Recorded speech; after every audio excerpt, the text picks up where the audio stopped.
Hello hello sir వచ్చారండి. నమ్మకంతో దూర ప్రాంతాల నుంచి విచ్చేసిన ప్రతి ఒక్కరికి కూడా పేరు పేరున ధన్యవాదాలు తెలియజేస్తున్నామండి. యాక్చువల్గా మీటింగ్ త్వరగా స్టార్ట్ చేయాల్సి ఉంది, కాకపోతే కొన్ని అనివార్య కారణాల వల్ల కొద్దిగా ఆలస్యమైంది, కానీ దానికి అందరికీ సారీ చెప్తున్నామండి. ప్రధానంగా వ్యవస్థాపక అధ్యక్షులు వారు మదిరి రంగసాయి రెడ్డి గారు వేదిక మీదకి రావాల్సిందిగా కోరుతున్నామండి. కేంద్ర కమిటీ ఉపాధ్యక్షుల వారు ఆదెల్ల సుబ్రహ్మణ్యం రెడ్డి గారిని వేదిక మీదకి ఆహ్వానిస్తున్నామండి. అవినీతి నిరోధక విభాగం అధ్యక్షుల వారు గొల్లమూరి శివారెడ్డి గారు వేదిక మీదకి రావాల్సిందిగా కోరుతున్నామండి. ఓకే అండి, ఈ విధంగా ఒక విచారకర సంఘటన ఏమంటే, తెలంగాణ రాష్ట్రం భూపాలపల్లికి చెందిన రామలింగమూర్తి అనే సామాజికవేత్తని కొందరు వ్యక్తులు కలిసి అతి కిరాతకంగా ఈ మధ్యకాలంలో చంపడం జరిగిందండి. వారికి 1 నిమిషం పాటు సభ సభ్యులు అందరూ కలిసి నివాళులు అర్పించాలని కోరుతున్నాము.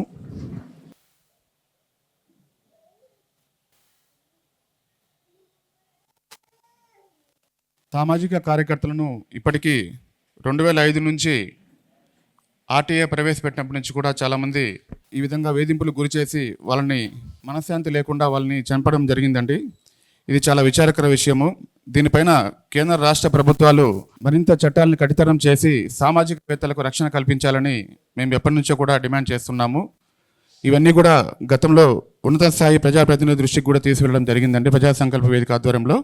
అనంతరం కేంద్ర కమిటీ ఉపాధ్యక్షుల వారు ఆదెల్ల సుబ్రహ్మణ్యం గారు సమాచార హక్కు చట్టం పిటిషన్ తరఫున ప్రజా ప్రయోజన వాద్యాలు హైకోర్టులో వేసి వాటిపైన ఎన్నోసార్లు గెలుపొందడం జరిగిందండి. దీనిపైన ఆయనకు సన్మాన కార్యక్రమాన్ని ఏర్పాటు చేస్తున్నామండి.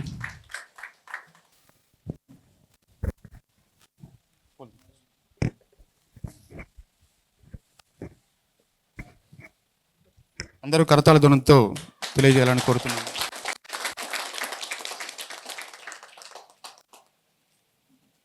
నా పేరు మదిరి రంగసాయి రెడ్డి, ప్రజా సంకల్ప వేదిక వ్యవస్థాపకుని, అలాగే రాష్ట్ర అధ్యక్షుని. ఈ ప్రజా సంకల్ప వేదిక ఎప్పుడు పెట్టారు, దీని ఉద్దేశం ఏంటి అని గత 4 ఏళ్ల నుంచి మనం మాట్లాడుకుంటూనే ఉన్నాము.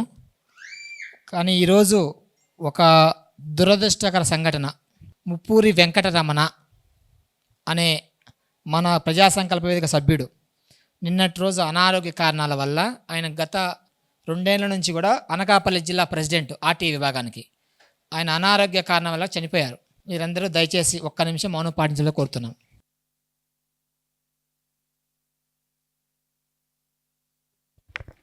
ఓకే అండి, కూర్చోండి. మీకు ఫోన్లు కానీ లేకపోతే ఐడి కార్డ్స్ కానీ ఇంకోటి అన్నీ ఇక్కడే జరుగుతాయి. నేను మేజర్గా ఉండేది ఇక్కడే, ఎందుకంటే ఒకసారి మన సొంత ప్రాంతం నుంచి కూడా కార్యక్రమం చేస్తే బాగుంటుందనే ఉద్దేశంతో రీసెంట్గా తిరుపతి చేశాం, ఒంగోలు చేశాం, గిద్దలలో చేయలేదు మీ అందరితో. అందరూ సరే ఇక్కడ కూడా చేస్తే బాగుంటుందనే ఉద్దేశం ఇక్కడ చేయడం జరిగింది. చిన్న ఆఫీస్ కదా, కొంత కంజెస్టెడ్గా ఉంటుంది. సరే, మన మెయిన్ ఉద్దేశం ఏంటంటే మనకు చేతనైనంత వరకు ఎంతో కొంత సేవ చేయాలి. మెయిన్ ఉద్దేశం అదే, మనకు చేతనైంది నిస్వార్థంగా. ఈరోజు రామలింగమూర్తి గారు భూపాలపల్లి, అక్కడ అతన్ని ఎందుకు చంపారు అనేది మనకు లోతు ఫ్యాక్ట్ తెలియకపోవచ్చు, కానీ బేసిక్గా మనకు అర్థమయ్యేది ఏంటి, ఒక సామాన్య వ్యక్తి, పెద్దవారు, అవినీతిలో ఆరితేరిన వాళ్ళు, అది రాజకీయ శక్తులు కావచ్చు, లేకపోతే వ్యాపారాధినేతలు కావచ్చు, వాళ్ళ అవినీతిని ప్రశ్నించినప్పుడు సాధారణంగా ఏం చేస్తారు, బెదిరిస్తారు, తర్వాత కేసులు పెడతారు అక్రమంగా, అంతేనా కదా. తర్వాత వ్యక్తిత్వ హననానికి పాల్పడతారు. మీరేం చేసి ఉండరు, మీరు ఏదో చేశారని చెప్పేసి సమాజంలో భ్రష్టు పట్టిస్తారు. తర్వాత అంతమొందిస్తారు. ఇవన్నీ స్టెప్స్ ఉంటాయి, 3-4 స్టెప్స్. ఆయన మీద దాదాపు 13-14 కేసులు ఉన్నాయి. స్థానిక, ఆయన చెప్పిన అభియోగం ఏంటంటే స్థానిక ఎమ్మెల్యే అయితేమి ఈ రాజకీయ నాయకుల్లో వాళ్ళే అని చెప్పేసి మనకు ప్రాథమికంగా ఈరోజు తెలిసింది. దీన్ని బట్టి మనం ఏం నేర్చుకోవాలి, మనం అందులో భాగమే కదా కాదా. నేను చాలాసార్లు మీకు చెప్పా, తిరుపతి మీటింగ్లో చెప్పా, గుంటూరులో చెప్పా, మీ దగ్గర 100 రూపాయల శక్తి ఉందంటే 10 రూపాయల శక్తిలో ఫీల్ అవ్వండి. రూపాయల డబ్బులు ఉన్నాయంటే 10 రూపాయల డబ్బులు ఫీల్ అవ్వండి బయటికి. ఇప్పుడు రేపు మీకు ఏదైనా అయితే రేపు మీకు ఏదైనా అయితే మీరు భౌతికంగా లేకపోతే మీ ఇంటి పరిస్థితి ఏంటి? మీకే సార్ సాయత్ గారు అర్థమైంది నేను చెప్పింది. నంద్యాల నాకు మీలలో 90% పరిచయం ఉంది, ఎందుకంటే కమిటీల వాళ్ళే కదా.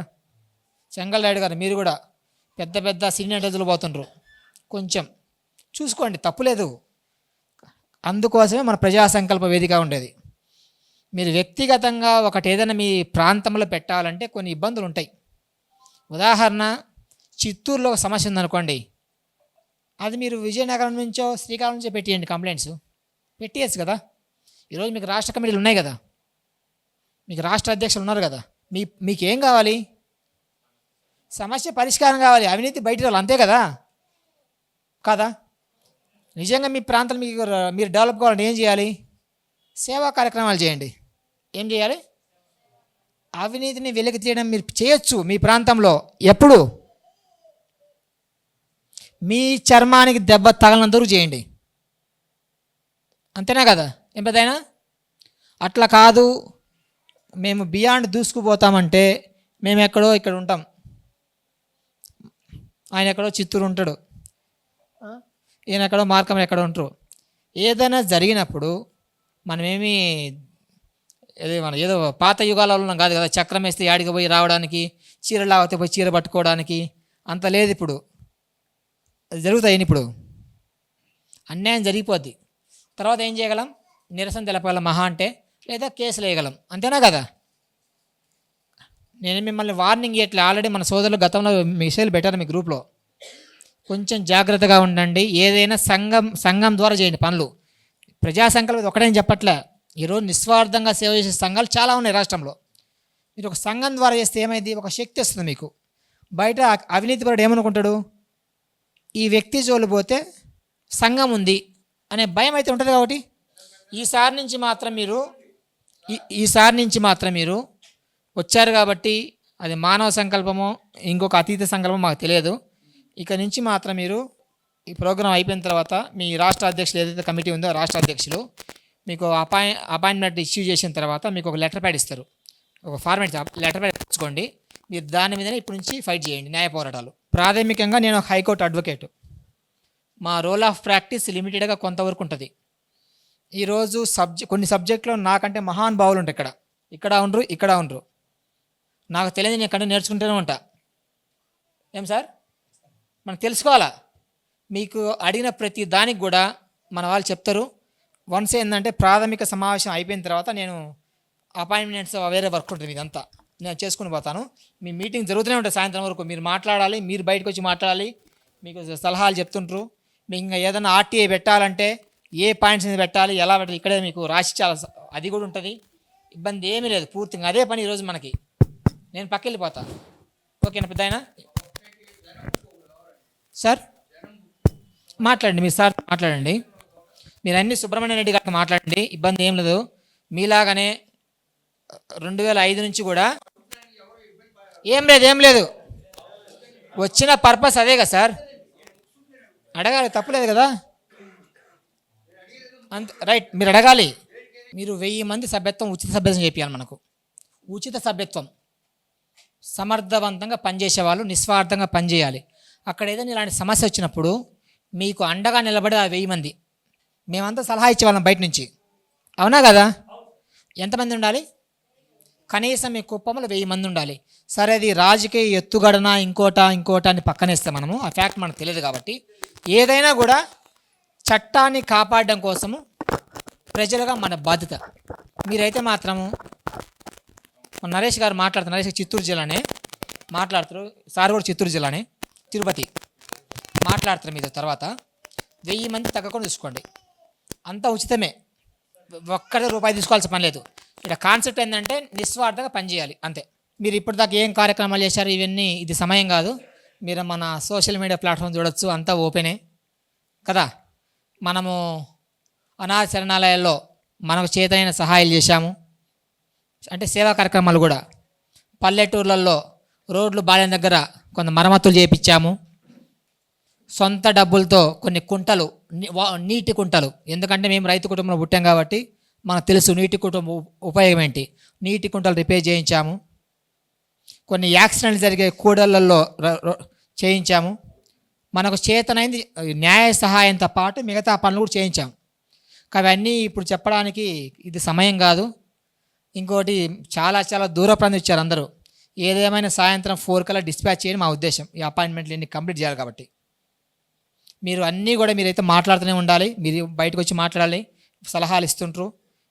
ఆర్టీఐ కానీ అవినీతి నిరోధక కానీ మీకు సంబంధించి ఏదైనా వ్యక్తిగత కేసులు పెట్టి వేధిస్తున్నా కానీ అన్నీ కూడా వినండి. ఇంకొకటి నాకు తెలిసి ఇక్కడ ఒక 2 ఉన్నారు, వాళ్ళ పేర్లు నాకు ఇప్పుడు వద్దు. ఇక్కడ ఏం జరుగుతుందో చూని వచ్చారు ఇక్కడికి.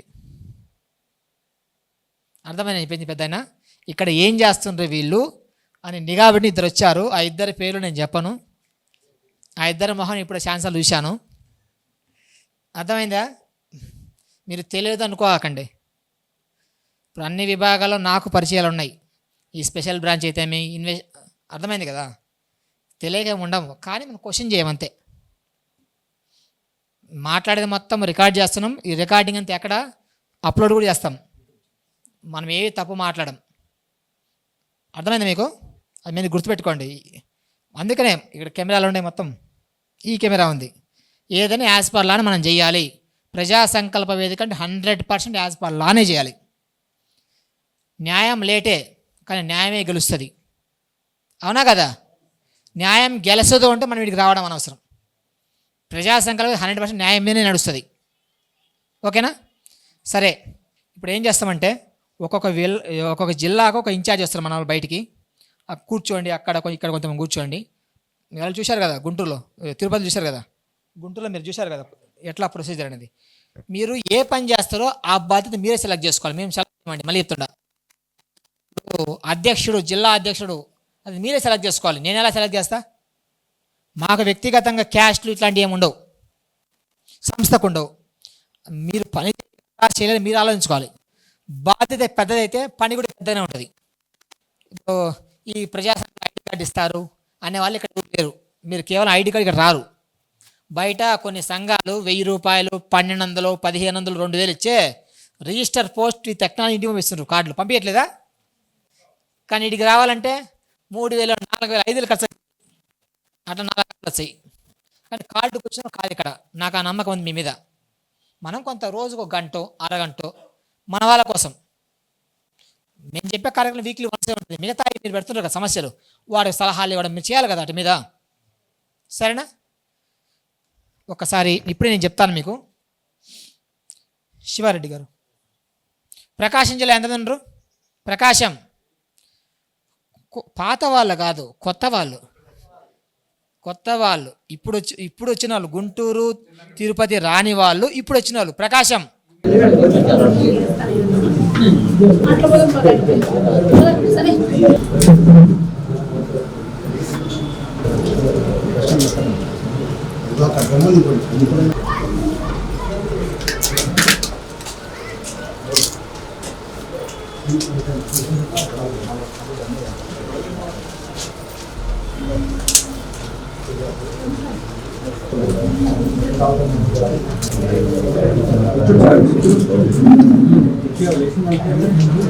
సమాచార హక్కు చట్టం యొక్క లక్ష్యం ఏమంటే ప్రభుత్వ కార్యాలయాల్లో పారదర్శకంగా పరిపాలన అనేది కొనసాగాలి. అధికారులు జవాబుదారితనంగా వాళ్ళు చేసే కార్యకలాపాలు ఉండాలి. ఇది మెయిన్ ఉద్దేశం. ఆ యొక్క లక్ష్యం ఏమంటే సమాచార హక్కు చట్ట లక్ష్యం అనేది. దీని అవసరం ఎందుకు వచ్చిందంటే భారతదేశంలో స్వాతంత్రం తర్వాత జరిగిన పరిణామ క్రమంలో ప్రభుత్వ యంత్రాంగంలో అవినీతి అక్రమాలు పెరిగిపోతున్నాయి. కరప్షన్ వల్ల వేలాది కోట్ల రూపాయలు, లక్షలాది కోట్ల రూపాయలు కూడా రాజకీయ నాయకుల చేతుల్లోకి వెళ్ళిపోతున్నాయనేసి కొద్దిమంది గొప్ప వ్యక్తులు వాళ్ళ యొక్క జీవితాన్ని త్యాగం చేసి కొన్ని సంవత్సరాల పాటు పోరాటం చేసి ఇలాంటి చట్టం ఒకటి ఏర్పాటు కావాలి. ఆ లోపల ప్రభుత్వ యంత్రాంగంలో డబ్బులు అనేది ఏ రకంగా ఏ పథకాలకు వెళ్తున్నాయి, ప్రజల కోసము ఎంత ఉపయోగిస్తున్నారు, ఏ స్కీముల్లో ఎంతెంత అమౌంట్ వెళ్తూ ఉంది, ఇవన్నీ తెలుసుకునే హక్కు ప్రజాస్వామ్యంలో పౌరులకు ఉంది అనే విషయం మీద కనీసం ఒక 20-25 ఇయర్స్ పోరాటం చేసి అర్నారాయి, అన్నా హజారే ఇలాంటి వాళ్ళంతా కూడా వందలాది మంది నిరాహార దీక్షలు చేసి దాదాపు 25 ఇయర్స్ వాళ్ళు పోరాటం చేయడం వల్ల ప్రజలు వేలాది మంది, లక్షల మంది వాళ్ళు సపోర్ట్ చేయడం వల్ల ఈ యొక్క సమాచార చట్టం అనేది ఏర్పాటు చేయాలనేసి ప్రభుత్వం భావించి సమాచార చట్టం అనేది 2005లో మనకి ప్రజలు ప్రభుత్వ కార్యాలయాల్లో సమాచారం తెలుసుకునే హక్కు, దానికోసం అనేది ఒక ఫార్మేట్ ఒకటి, అంటే వాళ్ళు ఆ హక్కుని ఏ విధంగా ఉపయోగించుకోవాలి, ఆ ఉపయోగించుకునే క్రమంలో దాని యొక్క విధి విధానాలు ఏంటి,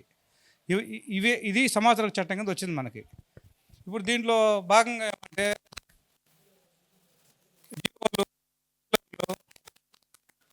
సంబంధించిన నోట్ ఫైల్స్ కానీ ఇంకా ఒక ప్రభుత్వ కార్యాలయంలో ఉండాల్సిన రికార్డులు మొత్తం కూడా, ఈవెన్ ఈమెయిల్స్ కూడా, ఇవన్నీ కూడా మనం చెక్ చేసుకోవచ్చు, రికార్డు పరంగా తీసుకోవచ్చు, సర్టిఫికేట్ కాపీ తీసుకోవచ్చు, రికార్డులు మనం ఆఫీస్కి వెళ్ళి వెరిఫై చేయొచ్చు. ఇది మనకి సమాచార చట్టం యొక్క స్థూలంగా ఉన్న దాని యొక్క నేపథ్యం అనమాట. ఇప్పుడు మనకి సమాచార చట్టం అయితే వచ్చింది, కానీ ఏ సమాచారం మనం అడగాలి, ఏ సమాచారం మనం సర్టిఫికేట్ కాపీ తీసుకోవాలి, ఏ రికార్డులు మనం రికార్డుల ఆఫీసులకు వెళ్ళి వెరిఫై చేసుకోవచ్చు అనే విషయంగా మనకి ఇంకా ప్రజల్లో సరైన అవగాహన లేదు. దాదాపు 1 కోటి మన యొక్క జనాభాలో 2% కూడా మనకు అవగాహన లేదు. దేశ జనాభాలో ఎన్ని కోట్ల మంది అయితే ప్రజలు ఉన్నారో దాంట్లో ఒక 2% ప్రజలకు కూడా సమాచార చట్టం అనేది ఉంది, మనం దీన్ని ఉపయోగించుకోవచ్చు అనే విషయం అవగాహన లేదు.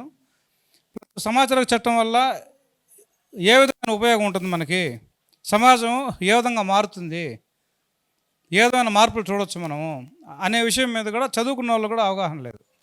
బాగా చదువుకున్న వాళ్ళు, ఉద్యోగాలు చేసే వాళ్ళకు కూడా ఈ యొక్క రికార్డులు వీటి గురించి తెలియకపోవడం వల్ల ఎక్కడంటే అక్కడ చేసి ల్యాండ్స్ కొనడం, మోసపోవడం.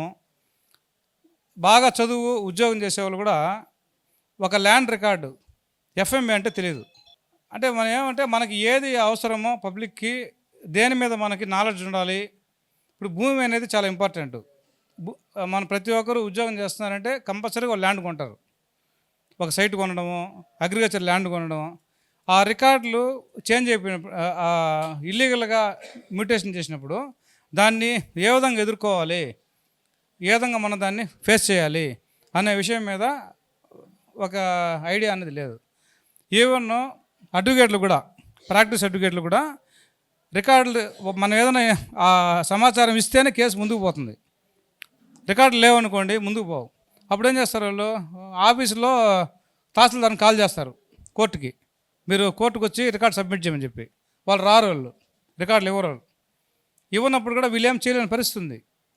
చాలామంది అడ్వకేట్, ఈ కేసులంతా ఎందుకు జరుగుతున్నాయి హైకోర్టులో కానీ లోయర్ కోర్టులో కూడా 80% కేసులంతా, ల్యాండ్ ఇష్యూస్ అంతా కూడా రికార్డులు, సరైన రికార్డులు లేకపోవడం వల్లనే. సరైన రికార్డు ఉంటే ఇన్ని కేసులు ఉండవు, ఇంత డిస్టర్బెన్స్ ఉండదు. ఈరోజు ఇంత డిస్టర్బెన్స్ ఏ విధంగా జరుగుతూ ఉంది. సరే, సమాచార చట్టం వచ్చింది, స్టార్టింగ్లో మనం ఏదన్నా రికార్డులు అడుగుతుంటే ఇస్తూ ఉన్నారు. కమిషన్ మనకి సమాచార చట్టంలో దరఖాస్తు చేస్తే సమాచారం ఇవ్వనప్పుడు సమాచార కమిషన్ అనేది ఒకటి ఉంది కార్యాలయం. ఆ సమాచార కమిషన్కి సెకండ్ అప్పీల్ చేయడం కానీ, కంప్లైంట్ చేయడం కానీ చేయడం ద్వారా మనకు కావాల్సిన సమాచారం రాబట్టుకుంటున్నాం. ఇప్పుడు కాలక్రమంలో ఏమైందంటే 2007, 2008, 2009 తర్వాత ఈ సమాచార చట్టం వల్ల కరప్షన్ అనేది చేయలేము, ఇబ్బంది పడతాము అనేసి ఫస్ట్ గ్రహించింది రాజకీయ నాయకులు. వాళ్ళు ఏం చేశారంటే సమాచార కమిషనర్లని మనోళ్ళుగా నియమించుకోవాలి, మనకు కావాల్సిన వ్యక్తులను మనం నియమించుకోవాలి. సమాచార కమిషన్ని నియామకం ఎట్లా జరుగుతుందంటే ముఖ్యమంత్రి ఉంటారు కమిటీలో, మంత్రి ఉంటాడు, అపోజిషన్ లీడర్ ఉంటారు, వీళ్ళు ముగ్గురు కలిసి ఒక కమిటీ. వీళ్ళు ముగ్గురు కమిషనర్ అనుకుంటారో వాళ్ళే కమిషనర్. సమాచార కమిషనర్లకి క్వాలిఫికేషన్ ఏమంటే ఎడ్యుకేషన్ ఏమి ఉండాల్సిన అవసరం లేదు, ఒక డిగ్రీ ఉండాలి అనేది ఒక లేదనమాట. అట్లా క్వాలిఫికేషన్ ఏం లేదు. వాళ్ళకి ఏమంటే ప్రజా జీవితంలో వాళ్ళు సుప్రసిద్ధులై ఉండాలి, వాళ్ళకి ప్రజల యొక్క బాధలు తెలిసి ఉండాలి. అది మెయిన్ కండిషన్. కొద్దిగా టెక్నికల్ నాలెడ్జ్ ఉండాలి, అంతేగాని ఇంకా ఇంకా వేరే విధానాలు లేవు.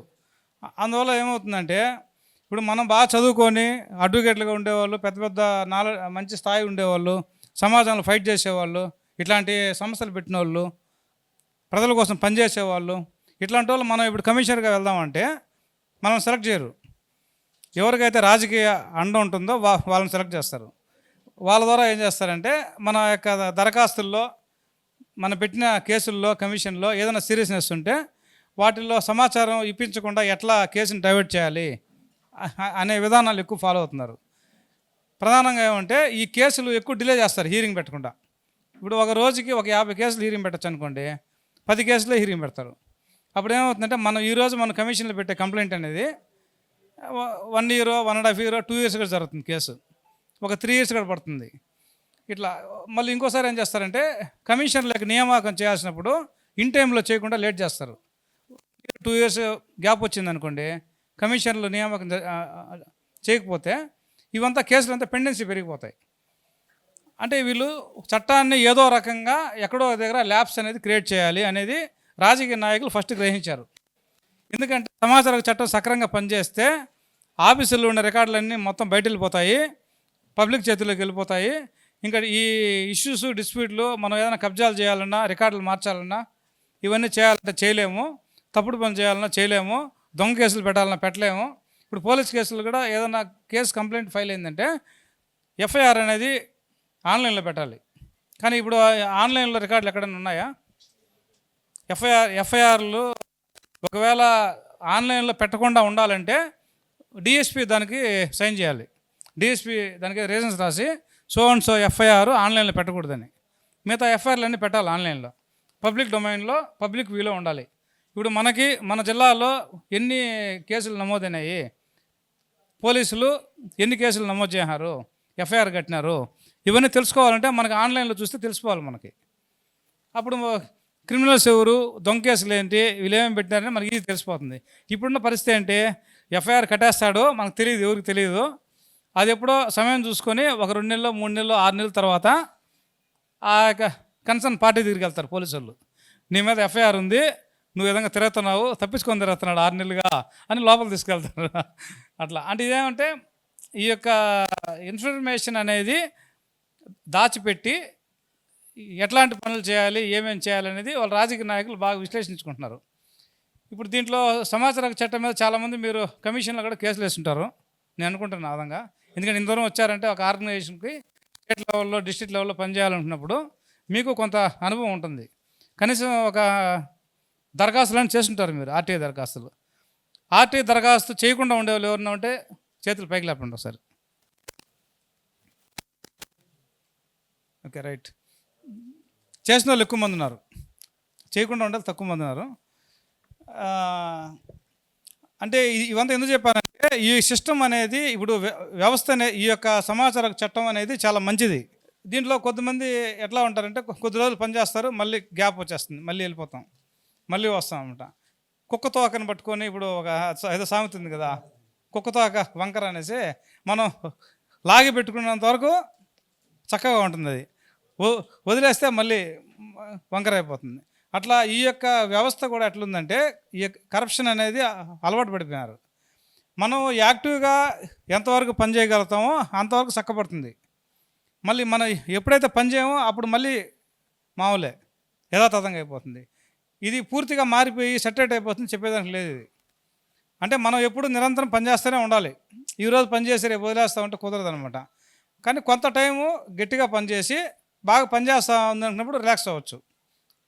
కానీ దాన్ని చూస్తూ మానిటర్ చేయాలి, సక్రంగా ఉందా లేదని అప్పుడప్పుడు మనం చెక్ చేస్తూ ఉండాలి. చెక్ చేసినప్పుడు బాగానే జరుగుతుంది. ఎప్పుడైనా ఇబ్బంది అయినప్పుడు, ట్రబుల్ అయినప్పుడు మళ్ళంటి వాళ్ళు ముందుకు వచ్చి ఒక ఉద్యమం లాగా మళ్ళీ చేయగలిగితే కొంచెం సెటరేట్ అవుతుందన్నమాట. ఇప్పుడు మనం సమాచార చట్టాన్ని ప్రధానంగా మెయిన్ అస్త్రంగా వాడుకోవాల్సిన అవసరం ఉంది ఇప్పుడున్న పరిస్థితుల్లో. ఎందుకంటే ఇప్పుడు ఏ రికార్డు అయినా కూడా ముఖ్యమైన రికార్డులు, రెవెన్యూ కానీ, మున్సిపల్ కానీ, పంచాయతీ ఇవన్నీ కూడా వీటిల్లో ఎక్కువగా కరప్షన్ జరుగుతుంది. ప్లస్ అడ్మినిస్ట్రేషన్ పరంగా పోలీస్ డిపార్ట్మెంట్ కూడా పరిపాలన మనం బాగు చేయాలన్నా కూడా మనకు కొంచెం సమాచారం తెలియాలి. మనకి సమాచారం తెలిస్తేనే మనం ఏదైనా చేయగలుగుతాం. మనం సమాచారం మనకి తెలియదు అనుకోండి, మనం ఏదైనా చేయాలన్నా కూడా చేయలేము మనం. ఇప్పుడు నిన్న రీసెంట్గా జరిగింది, హైకోర్టులో ఒక కేసు వేసాడు ఒక అతను. ఏమంటే ఇట్లా ప్రైవేట్ క్లబ్స్ ఇవంతా విచ్చలవిడిగా ఒక కంట్రోల్ లేకుండా జరుగుతున్నాయి, వీటిని ఏదైనా కంట్రోల్ చేసే ప్రొసీజర్ ఒకటి ఏర్పాటు చేయాలని పిల్లు వేశాడు. కోర్టు ఏం చేసిందంటే అతనికి 50,000 రూపాయలు పెనాల్టీ వేసింది. ఈరోజు ఈనాడు పేపర్లో చూడండి, ఈరోజు ఈనాడు పేపర్ మెయిన్ పేపర్లో ఉంది.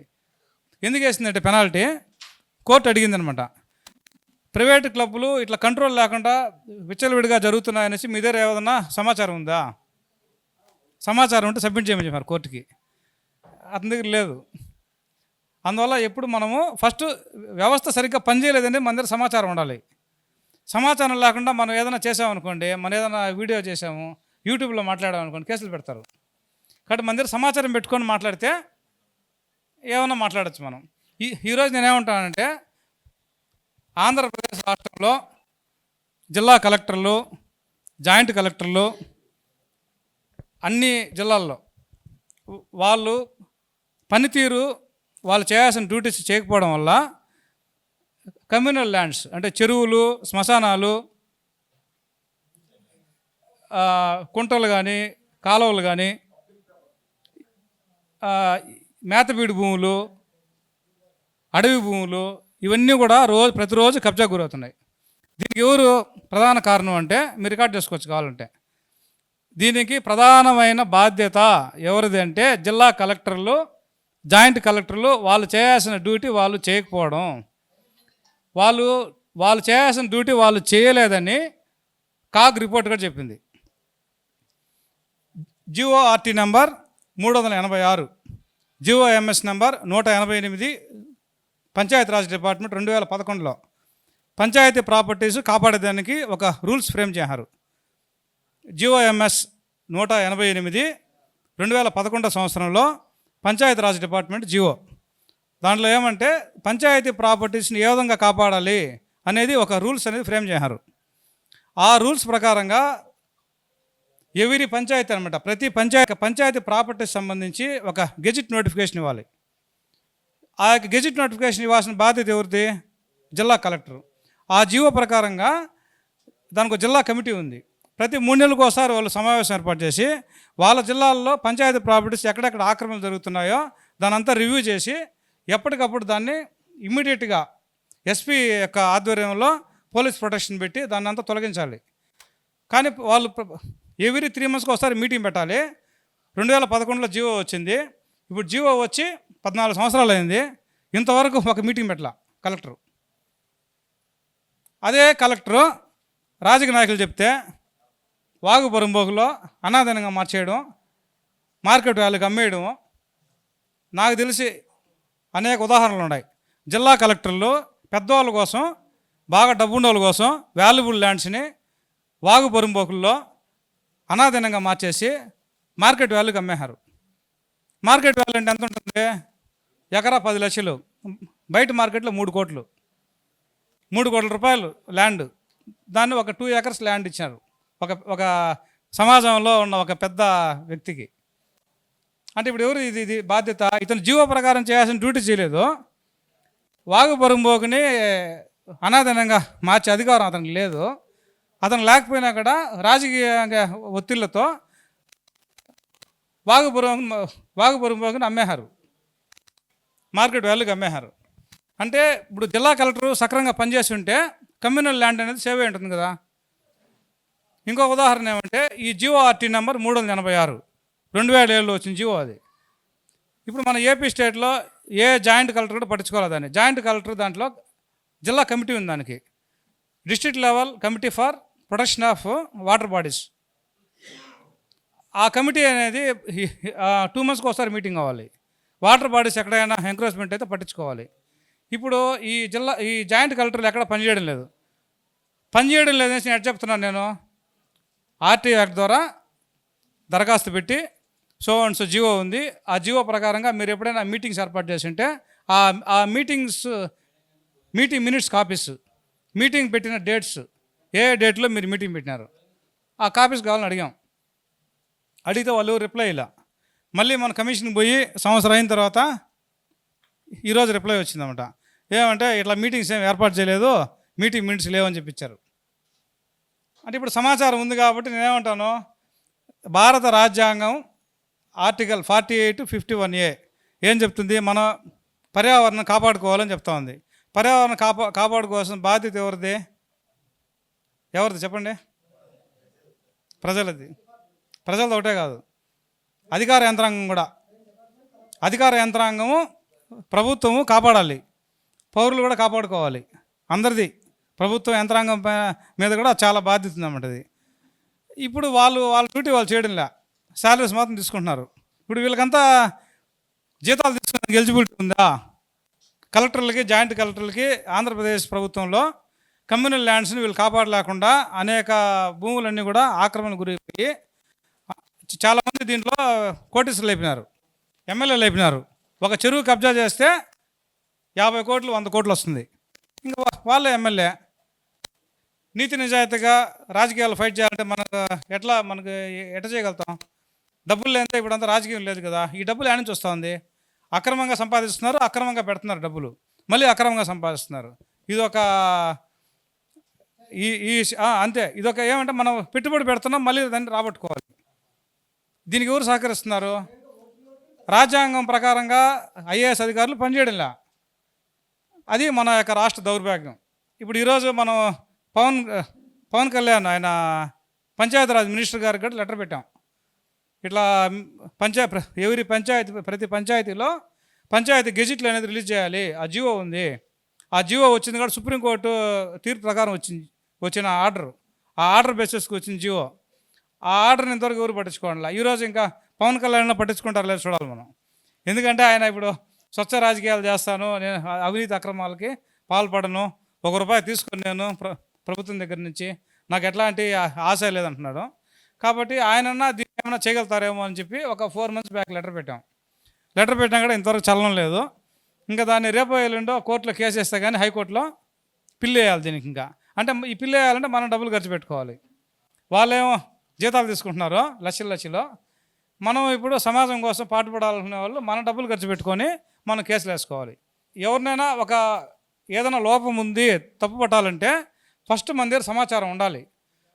సమాచారం లేకుండా మాత్రం మనం ఏదైనా మాట్లాడినామంటే ఖచ్చితంగా ఏదో ఒక కేసు అనేది ఫైల్ అయిపోతుంది, ఏదో రకంగా కాదన చేస్తారు, ఇబ్బంది పెట్టిస్తారు. రెండో పాయింట్ ఏమంటే, మనం ఇప్పుడు ఇది నిరంతరమైన నిఘా పెట్టాలి, చట్టాలు సక్రమంగా పనిచేస్తున్నా లేదా అనే విషయం గురించి. మొన్న ఒక దీనిలో పెట్టినారు సార్ కూడా గ్రూప్లో, సమాచార చట్టం అమలు అవుతుందా లేదా. ఫస్ట్ మనకి ఫౌండేషన్ ఏమంటే ప్రతి ఆఫీస్లో కూడా ఆర్టీఐ బోర్డు ఉండాలి. ఆ ఆర్టీఐ బోర్డులో ఏముంటుంది, ఆ సమాచార చట్టం 2005 దానికి సంబంధించి సో అండ్ సో ఆఫీసరు దీనికి సమాధానం ఇస్తారు మీకు. ఆయన పేరు, ఆయన ఫోన్ నెంబరు, ఆయన హోదా, ఆయన కింద అసిస్టెంట్ ఎవరు ఉంటారు, ఏపీఐఓ. ఒకవేళ సమాచారం ఇవ్వకపోతే ఎవరికి అప్పీల్ చేసుకోవాలి, ఆ అప్పీల్ అధికారి పేరు, ఫోన్ నెంబరు, ఈమెయిల్ ఐడి అన్నీ ఉండాలి దాంట్లో డేటా. మేము ఈ మధ్య క్యాజువల్గా వెళ్ళామన్నమాట. కొన్ని ఆఫీసులకు వెళ్ళి చూస్తే, ముఖ్యంగా రెవెన్యూ ఆఫీసులకు వెళ్తే ఎక్కడ దానికి సంబంధించిన బోర్డులు లేవు. ఒక సబ్ రిజిస్టర్ ఆఫీస్కి వెళ్తే ఆ సబ్ రిజిస్టర్ ఏం చెప్పాడంటే, మీకు ఏదైనా కావాలంటే ఆర్గనైజేషన్ సపోర్ట్ చేస్తాను, నేను డబ్బులు ఏదైనా ఇస్తాను, మీకు ఏదైనా సపోర్ట్ చేస్తానని చెప్పాడు అనమాట. అంటే ఇట్లాంటి ప్రలోభాలు ఉంటాయి. మనం కొద్దిమంది ఎట్లా ఉన్నారంటే, వాళ్ళు అడగకముందే మన వాళ్ళు అడిగేస్తున్నారు. సార్ చెప్పారు కదా ఇప్పుడు ₹30,000 అవుతుంది మాకు మీటింగ్ పెట్టుకోవాలని చెప్పేసి, ఇలాంటి వాళ్ళు చాలామంది ఉన్నారు. దీనివల్ల ఏమవుతుందంటే, ఇట్లా ఆర్గనైజేషన్ అంటే డబ్బులు వసూలు చేసేవాళ్ళు అనే ఒక ఫీలింగ్ వస్తుందన్నమాట. వ్యవస్థ అనేది మారదు. ఇప్పుడు మనం స్వచ్ఛంగా నిజాయితీగా సాక్రిఫైస్ చేస్తాము, వీళ్ళు ఈ విధంగా పనిచేస్తున్నారు, వీళ్ళు డబ్బుల కోసం పనిచేయడం లేదు, వ్యవస్థలో మార్పు కోసం పనిచేస్తున్నారు అనే పేరు రావాలి. అప్పుడు మనం చెప్పిందని వింటారు, పై అధికారులు వింటారు మనకి. ఎందుకంటే పై స్థాయిలో కూడా అధికారులు ఏదో కొన్ని ఒత్తిళ్ళ వల్ల వాళ్ళు చేస్తారు. కానీ మనలాంటి వాళ్ళు ఎవరైనా ప్రెజర్ పెట్టి ఈ విధంగా సో అండ్ సో ఈ విధంగా ఉంది, ఈ విధంగా చేయాలి, ఈ విధంగా రూల్ ఉందని చెప్పి ఏదైనా ఒక అఫీషియల్గా లెటర్ పెడితే దానికి సంబంధించిన ఇన్స్ట్రక్షన్స్ పాస్ చేస్తారు. ఇప్పుడు ఒక 100లో 20% ఉంటారు ఎక్కువగా కరప్షన్ చేసేవాళ్ళు, 80% నిజాయితీగానే పనిచేయాలనుకుంటారు. కానీ వాళ్ళు కొద్దిగా చేయలేకపోవచ్చు, కొన్ని రూల్స్ వైలేట్ చేయొచ్చు, అలాంటి ఉంటాయన్నమాట. కానీ 80% ఎలా ఉంటారంటే సమాజం బాగుండాలని కోరుకునేలో ఉంటారు. మనతో పాటు సమాజం కూడా బాగుండాలి అని లోపల ఉంటుంది మానవులు. ఎందుకంటే వాళ్ళు ఉద్యోగాలు చేస్తున్నారు, లక్షల్లో జీతాలు ఉన్నాయి, ఫ్యామిలీస్ ఉన్నాయి, ఇవన్నీ కొద్దిగా ఆలోచన దృక్పథం ఉంటుంది చదువుకున్నారు కాబట్టి. 20% ఎట్లా ఉంటారంటే ఎక్కువగా దీంట్లో కరప్షన్కి అలవాటు పడిపోయి బాగా డబ్బులు సంపాదించి ఏదో ఒక లాబింగ్ ఒక స్థాయిలో వెళ్ళిపోవాలి, ఒక పెద్ద స్థాయిలో ఉండాలి అంటే డబ్బే కాదు, అధికారము, ఒక హోదా, ఒక యూనియన్. ఈ ఎంప్లాయీస్ కూడా యూనియన్స్ ఉన్నాయి. వాళ్ళు ఎట్లా ఉంటారంటే వాళ్ళని ఎంప్లాయీస్ని ఎప్పుడు కాపాడుకోవాలని చూస్తారు. ఏదైనా కోర్టులో తీర్పులు కూడా ఎప్పటికప్పుడు అప్డేట్ చేసుకుంటారు. అంటే మనకి ఏదైనా నెగిటివ్గా వచ్చింది పలానా కోర్టు తీర్పు, రేపు ఎప్పుడైనా ఇట్లాంటి కేసు వస్తే మనం ఎట్లా ఓవర్కమ్ అవ్వాలి, ఇలాంటివన్నీ మొత్తం వాళ్ళు షేర్ చేసుకుంటారు.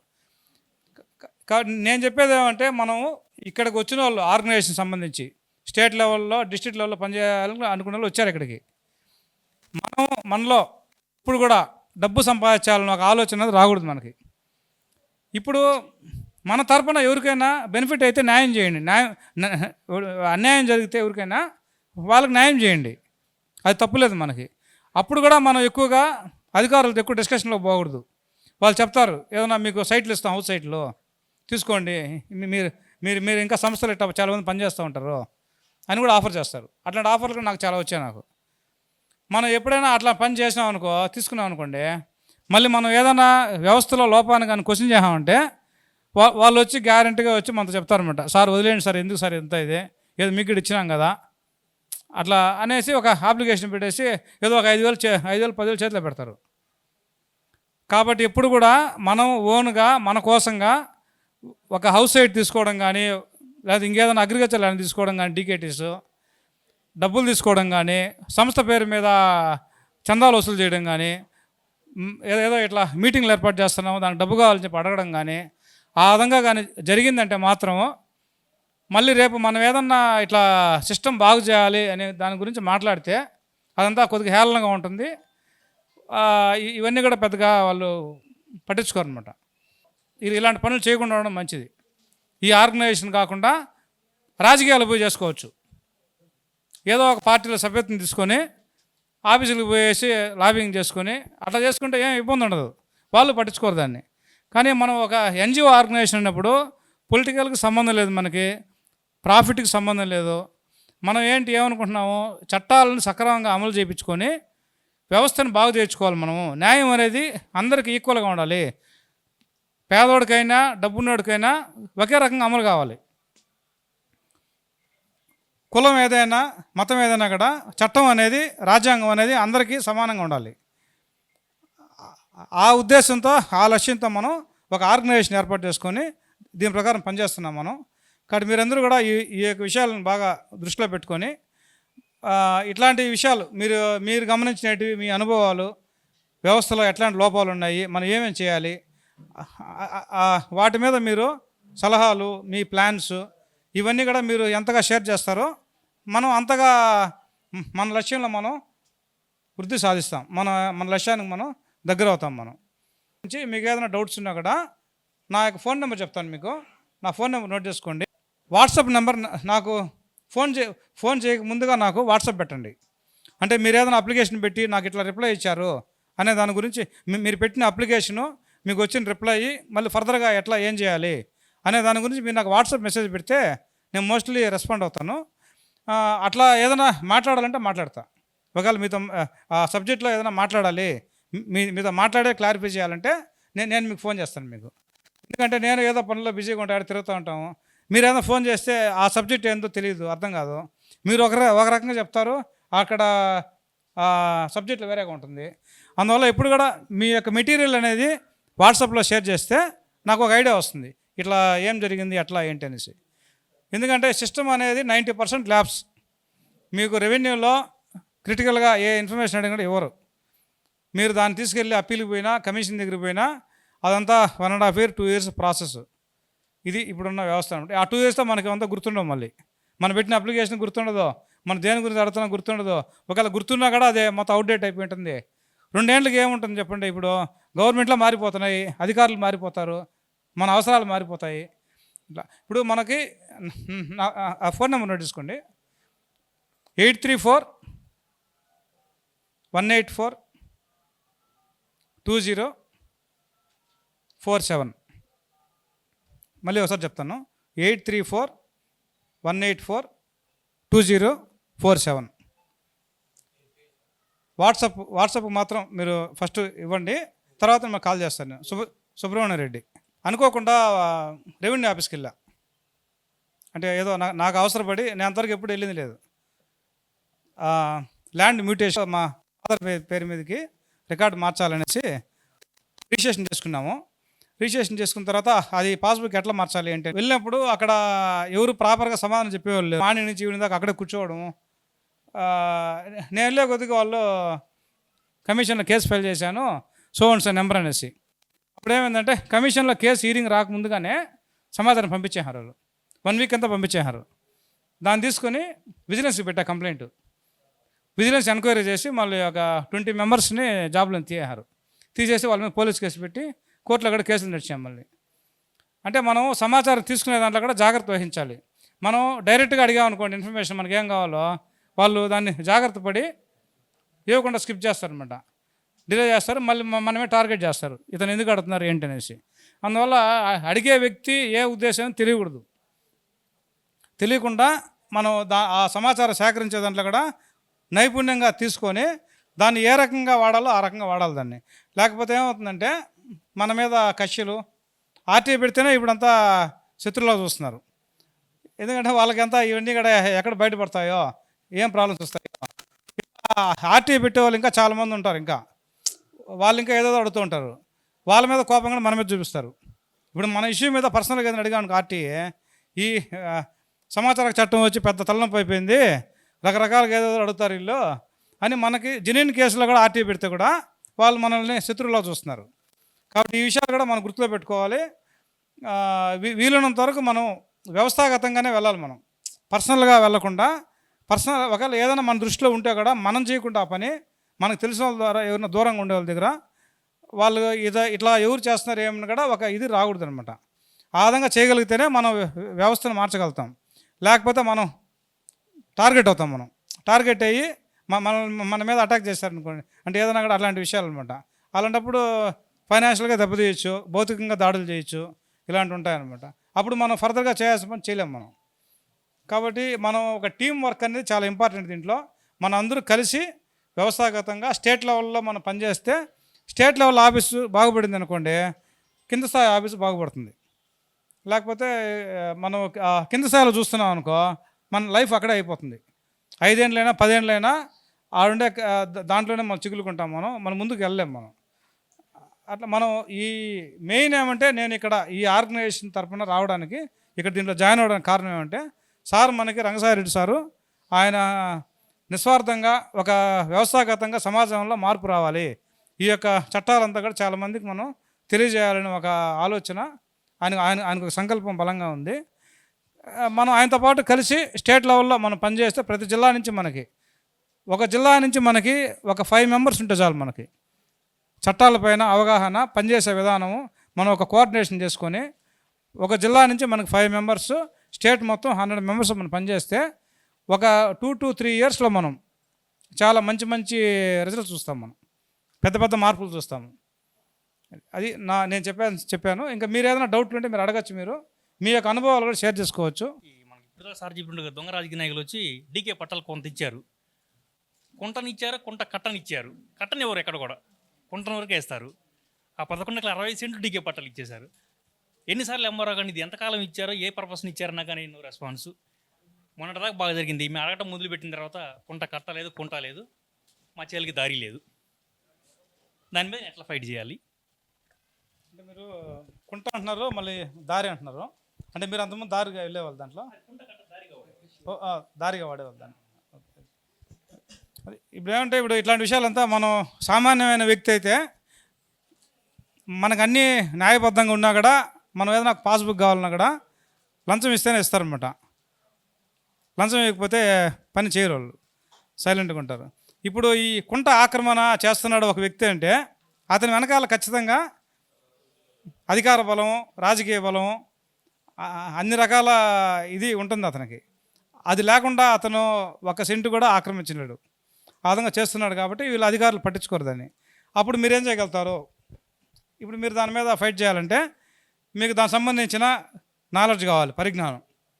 అంటే ఒక ఇల్లీగల్ యాక్టివిటీ ఈ విధంగా జరిగినప్పుడు, ఒక వాటర్ బాడీ ఎంక్రోచ్మెంట్ జరిగినప్పుడు దాని మీద మనం ఏ విధంగా కంప్లైంట్ చేయాలి, కంప్లైంట్ చేసిన తర్వాత మళ్ళీ ఏం జరుగుతుంది, అధికారులు దాని మీద స్పందిస్తారా లేదా, స్పందించకపోతే మళ్ళీ ఏం చేయాలి, ఈ విషయాలన్నీ కూడా మనం ఆలోచించుకొని దాని పరిణామాలు బేరీ చేసుకొని ఫైట్ చేయాలి. అట్లా లేకుండా మనం కొద్దిగా తొందరపాటుగా కంప్లైంట్ చేసామనుకోండి, సరే కంప్లైంట్ చేస్తాం, వాళ్ళేం పట్టించుకోరు, కానీ లోపల మాత్రం వాళ్ళకి బాగా ఉడుకుతూ ఉంటారు అనమాట. ఇతను ఈ విధంగా కంప్లైంట్ చేస్తున్నాడు ధైర్యంగా, ఇతను ఏదో చెక్ పెట్టాలి ఇతనికి అని ఏదో ఒక కుట్రలో ఉండి చేస్తారనమాట. మళ్ళీ ఫర్దర్గా ఏం చేస్తారు, మళ్ళీ కంప్లైంట్ పట్టించుకోలేదు కాబట్టి మనకేం రెమెడీ, ఇంకా కోర్టుకి వెళ్ళాల్సి వస్తుంది. ఇంకా కోర్టుకి వెళ్ళాలంటే డబ్బులు ఖర్చు పెట్టుకోవాలి. కోర్టులో ఏమేమి జరుగుతుంది అక్కడ? ఇప్పుడు వాళ్ళు దానిలో డీగేట్ పట్టా ఇచ్చారు, డీగేట్ పట్టా ఇచ్చినారు. ఇప్పుడు మన జగనన్న వచ్చిన తర్వాత ఒక మంచి జీవో తెచ్చాడు అనమాట. ఏమంటే ఆ జీవోతో ఏ చెరువు అయినా ఏ కాలువ అయినా దేనైనా కూడా అమ్మేసుకోవచ్చు అనమాట. ఎట్లా అంటే ఆ జీవోలో ఏముందంటే, ఏదన్నా ఒక డీగేటి పట్టా ఇచ్చారనుకోండి, అది రికార్డులకు ఎక్కలా, పార్టీ దగ్గర ఉంది పట్టా, ఆఫీస్లో లేదు రికార్డు. ఆఫీస్లో రికార్డు లేకపోయినా కూడా పార్టీ కానీ తీసుకొని వచ్చి ఇస్తే దాన్ని రికార్డులకు ఎక్కించి దాన్ని ఫ్రీ హోల్డ్ చేయాలి. ఫ్రీ హోల్డ్ అంటే అతను సేల్ చేసుకోవచ్చు.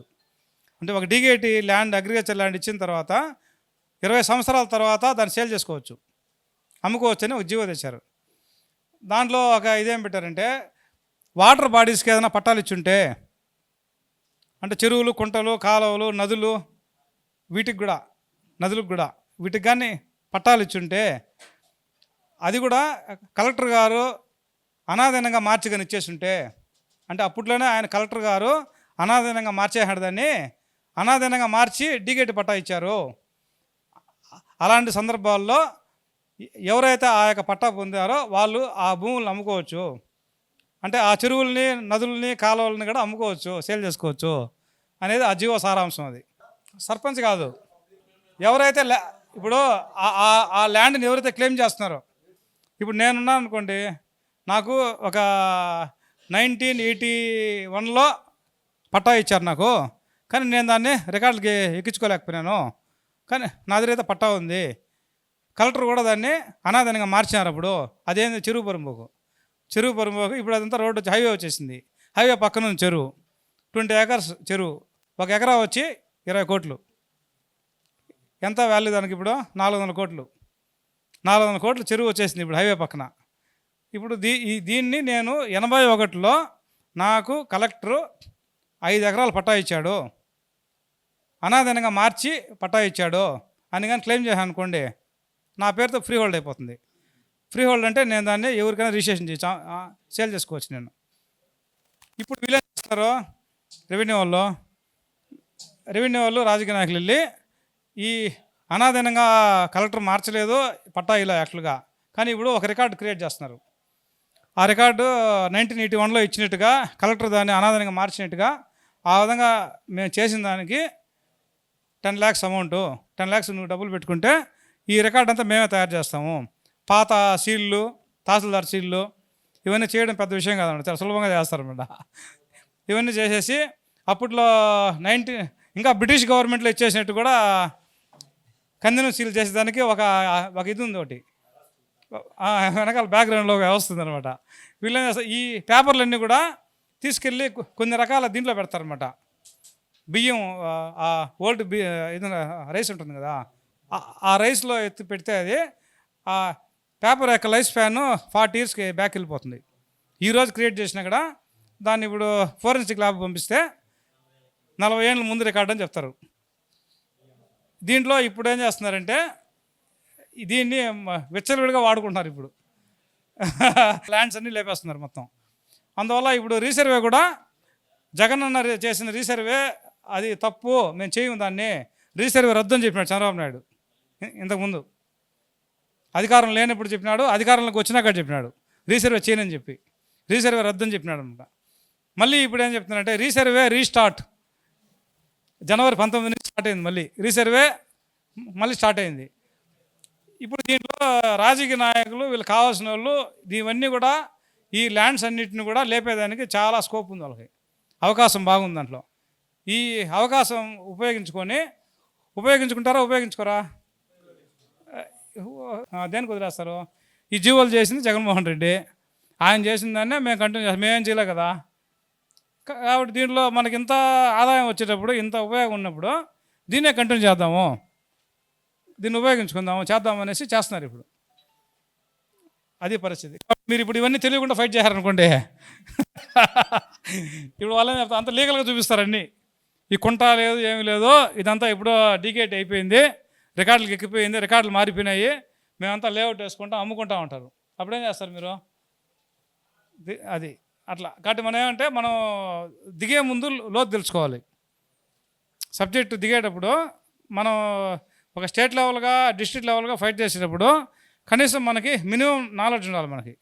అంటే ఈ యొక్క చట్టాలు ప్రస్తుతము క్షేత్రస్థాయిలో ఎట్లా ఉంది, మనం వీటి మీద వెళ్తే ఎట్లా ఉంటుంది, మనకి వెళ్ళినప్పుడు మన గ్యారంటీ సక్సెస్ అవుతాం, దాంట్లో డౌట్ లేదు. దాంట్లో మనం అంతా కూడా ఒక మార్పు అనేది తీసుకొస్తాం, దాంట్లో మనం కూడా మన పాత్ర ఉంటుంది, దాంట్లో ప్రతి ఒక్కరి పాత్ర కూడా ఉంటుంది.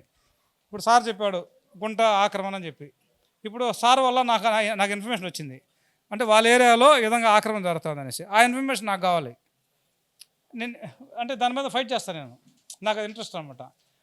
ఇప్పుడు సార్కి వచ్చి ఈ యొక్క చట్టాలు ఏంటో నేను షేర్ చేస్తాను నాలెడ్జ్, అప్పుడు ఆయనకు తెలుస్తుంది, ఓహో మనం ఇట్లా ఈ విధంగా ముందుకెళ్తే ఉపయోగం ఉంటుంది అనేసి.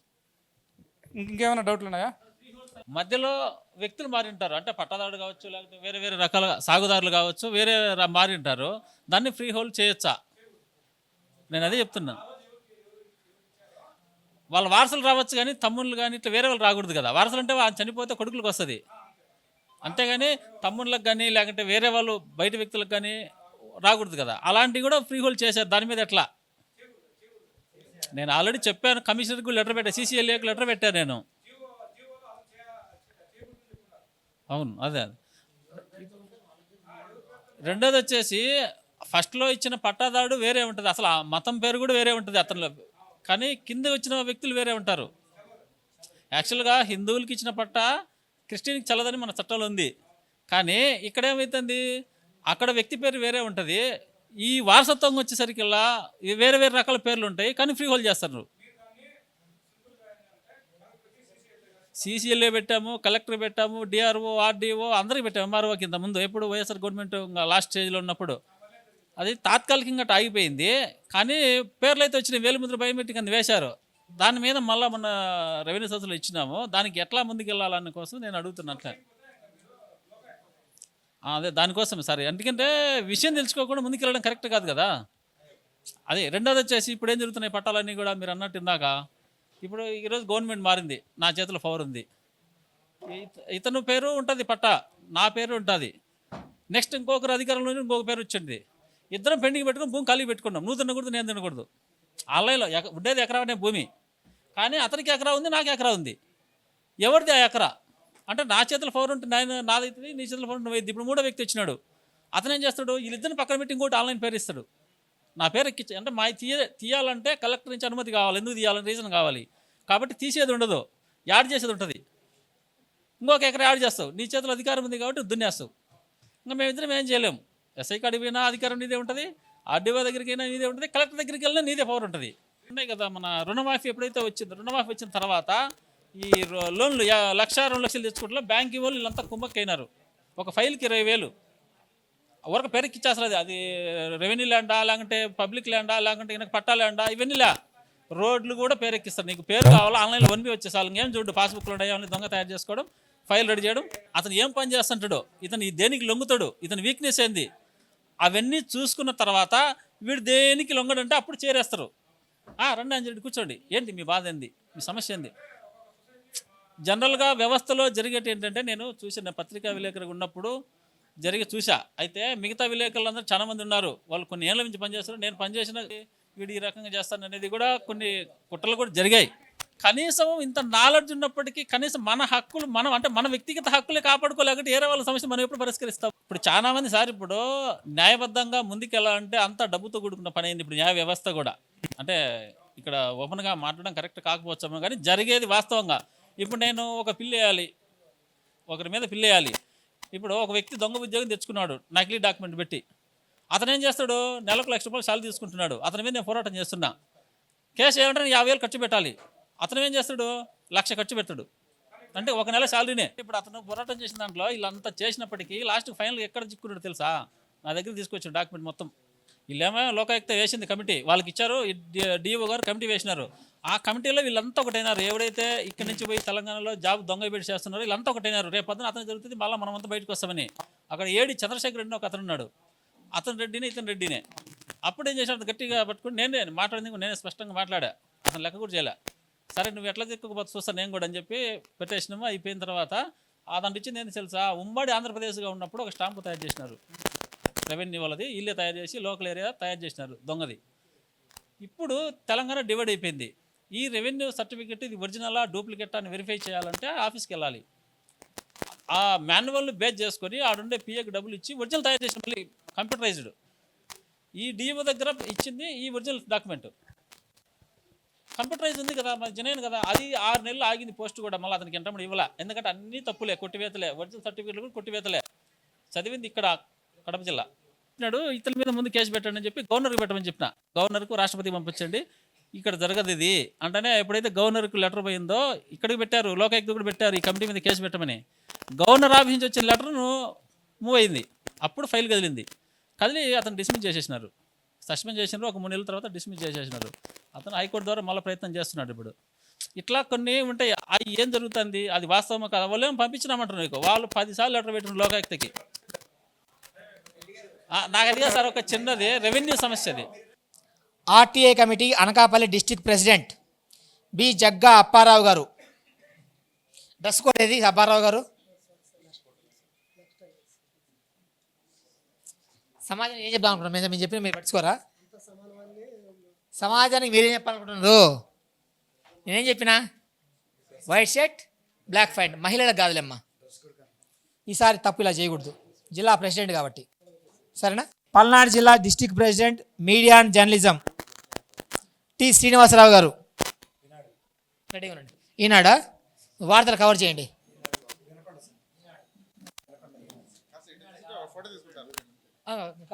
కాలేదు.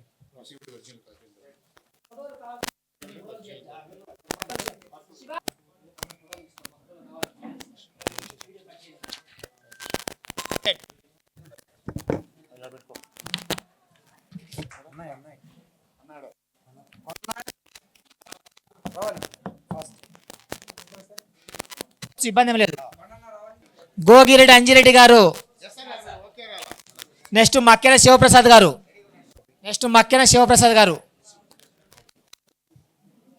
Palnadu district president anti corruption.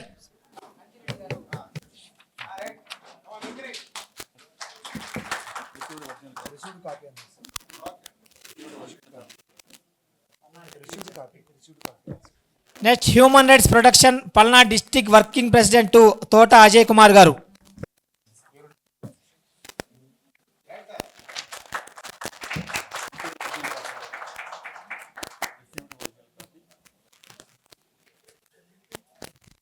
Next Bukke Anjaneya Nayak garu, Palnadu district working president 1 human rights protection committee.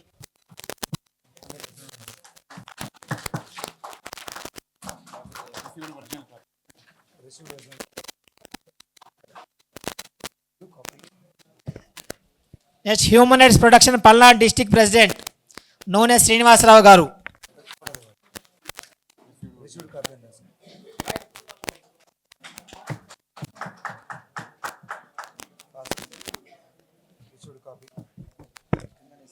Next RTA committee Palnadu district president Kota Sagar Babu గారు.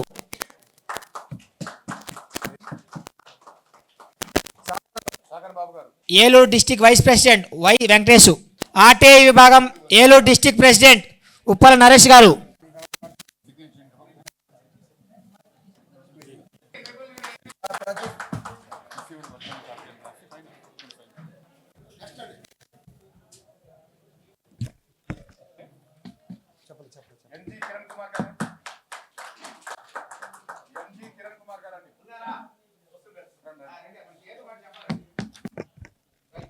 నెక్స్ట్ గుమ్మడూరు నరేష గారు, Chittoor district president, public grievance redressal committee. ప్రతి ఫోటో మీరు క్లాప్ కొట్టాలండి. మీరు ప్రతి ఫోటో క్లాప్ చేయాలి. మన వాళ్ళు మనం అంకల్ చేయాలి కదా.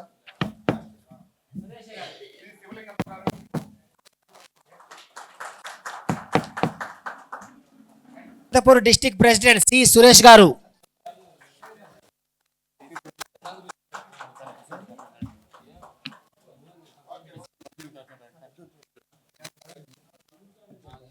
Next anti corruption committee, west Godavari district president Bokkisa Rajesh గారు.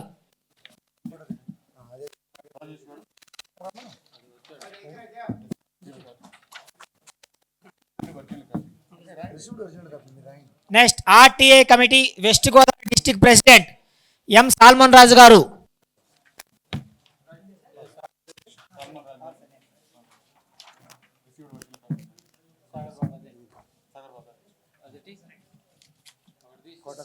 Anti corruption Bapatla district president Duddu Uday Kumar garu.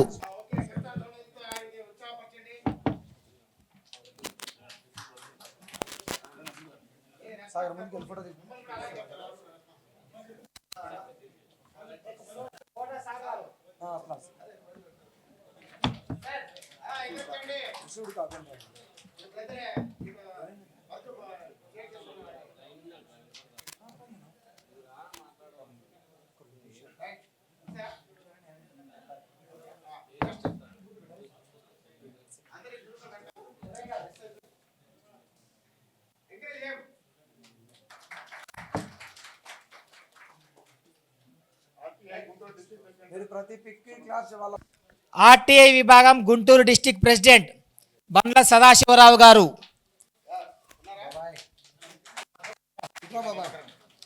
Next public grievance redressal committee Tirupati district president Puttur Guravaiah garu. Next RTI committee Tirupati district president Duddu Ramu గారు.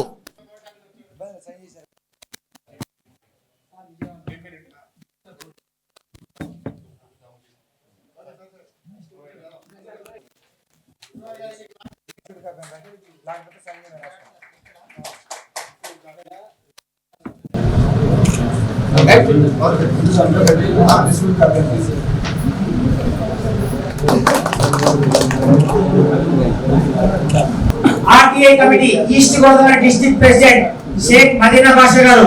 Corruption committee Alluri Sitaramaraju district president V Satyababu గారు.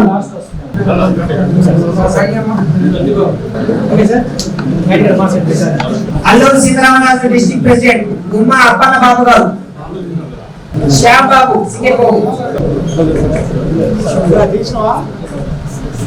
ప్రకాశం డిస్ట్రిక్ట్ ప్రెసిడెంట్ మొలక రవిచంద్ర గారు.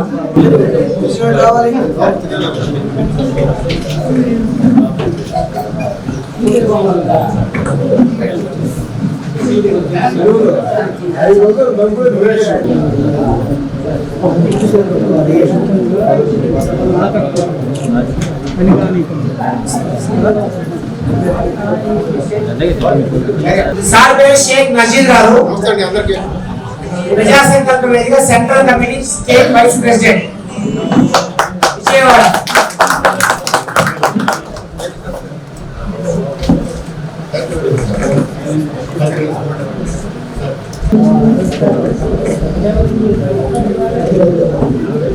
అపాయింట్మెంట్ తీసుకున్న వాళ్ళు ఎలా ఇబ్బంది లేదు, లేదు మాకు సాయంత్రం 6 to 7 ట్రైన్ ఉండొచ్చు కూడా.